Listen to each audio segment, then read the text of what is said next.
Hi friends, welcome to my channel. ఈరోజు నేను మీకు తోటకూర ఫ్రై ఎలా చేసుకోవాలో నేర్పిస్తాను. మీ అందరికీ రాదని కాదు, ఒక్కొక్కరు ఒక్కో స్టైల్లో చేస్తారు. నేను చేసే స్టైల్ ఏదో ఇప్పుడు మీరు చూడండి. మీరు కూడా ఒకసారి ఇలా ట్రై చేయండి, చాలా బాగుంటుంది. ఎన్నో పోషకాలు, ఎన్నో విటమిన్స్ ఉన్న ఈ తోటకూరని సింపుల్గా ఎలా చేసుకోవాలో నేను ఈ వీడియోలో చూపిస్తాను. మీరు కూడా ఒకసారి ట్రై చేయండి. ఫస్ట్ తోటకూరని ఇలా చక్కగా శుభ్రంగా కడిగేసి నీట్గా మట్టి గిట్టి మొత్తం అంతా క్లీన్ చేసేసి ఇలా నీట్గా పెట్టుకొని కట్ చేసుకుందాం. ఇప్పుడు తోటకూర డైట్ చేసే వాళ్ళకి, BP, sugar, thyroid, all health problems ఉన్న వాళ్ళందరికీ కూడా తోటకూర డాక్టర్స్ చాలా ప్రిఫర్ చేస్తున్నారు. దీన్ని ఒక మెడిసిన్లా తీసుకోవాలి. ఇష్టం లేకపోయినా సరే మనం రోజువారీ ఫుడ్లో తోటకూర అనేది ఒక రెసిపీ కావాలి, మనకి డైలీ తీసుకోవాలి. తోటకూర ఇష్టం లేకపోయినా తినాలి, తప్పదు కదా మరి. అండ్ నెక్స్ట్, కంటి చూపు కూడా చాలా మెరుగుపడుతుంది. ఇప్పుడు చాలామంది మొబైల్స్ వాడడం వల్ల చాలా వరకు ఐస్ డ్యామేజ్ అయిపోతున్నాయి కదా, పిల్లలకి కానీ మనకి కానీ. సో అలాంటి వాళ్ళందరికీ కూడా ఈ తోటకూర అనేది ది బెస్ట్ రెసిపీ అని చెప్పొచ్చు. తోటకూరని ఇలా నీట్గా కట్ చేసుకొని పెట్టుకోవాలి. నెక్స్ట్ దీనికి కావాల్సినవి కరివేపాకు, ఎండుమిర్చి, గార్లిక్ని డైరెక్ట్గా తీసుకుంటే అది తినాలనిపించదు కదా, అందుకే దాన్ని కట్ చేసుకొని పెట్టుకున్నాను. జీరా, ఆనియన్ కట్ చేసి పెట్టుకున్నాను.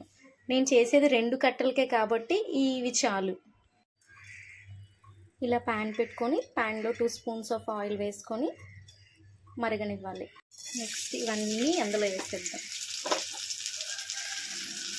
ఇందులో నేనైతే నువ్వుల నూనె వాడుతున్నాను. ఎవరి దగ్గర ఏ ఆయిల్ ఉంటే అది వాడుకోవచ్చు.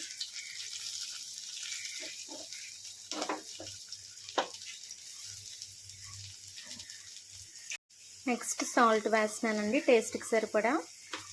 నేనైతే పింక్ సాల్ట్ యూస్ చేస్తున్నాను, అదైతే కొంచెం మంచిదన్నమాట. నవ్వేడేసి ఏది బాగాలేదు, నేనైతే పింక్ సాల్ట్ వాడుకుంటున్నాను. ఇలా సిమ్లో పెట్టి నెమ్మదిగా అలా ఫ్రై చేసుకోవాలి. ఆనియన్ బాగా మగ్గుతుంది సాల్ట్ వేసాం కాబట్టి. చిటికెడు పసుపు వేసుకుందాం ఇందులో.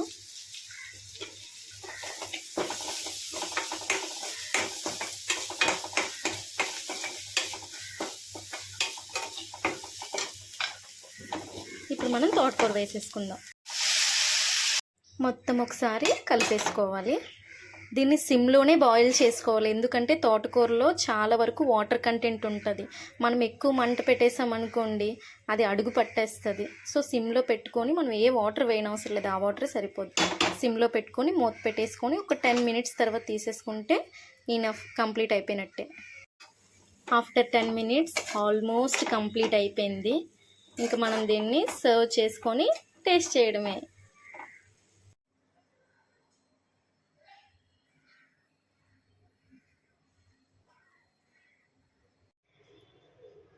అయిపోయిందండి తోటకూర ఫ్రై. నేనైతే ఈ స్టైల్లో చేసుకుంటాను, మీరు కూడా ఒకసారి ఇలా ట్రై చేయండి. చాలా సింపుల్, ఎవరైనా చేసుకోవచ్చు.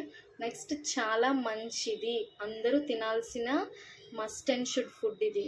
అందరూ తినండి, టేస్ట్ చేయండి, హెల్తీగా ఉండండి.